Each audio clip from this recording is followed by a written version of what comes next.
তিনটা এরিয়া। প্রথমটা হলো ইবাদত, এটাই প্রথম এরিয়া যেটাতে আমি আরো ভালো করতে যাচ্ছি।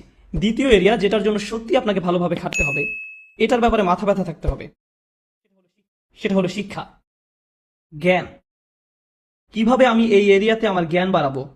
আমি জ্ঞানকে ইবাদত থেকে আলাদা করে দেখি, কারণ কিছু কিছু মানুষ জ্ঞান অর্জনের উপর এত বেশি ফোকাস করে যে তাদের ইবাদতের অবস্থা হয় খুবই শোচনীয়।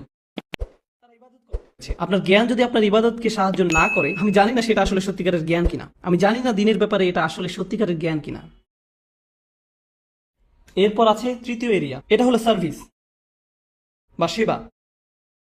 ওইখানে আপনাকে বুঝতে হবে, কিছু সময় ঠিক করে নিতে হবে, সপ্তাহে একদিন, হয়তো সাপ্তাহিক ছুটির দিন, কিংবা মাসে একবার আপনাকে কিছু সেবামূলক কাজ করতে হবে।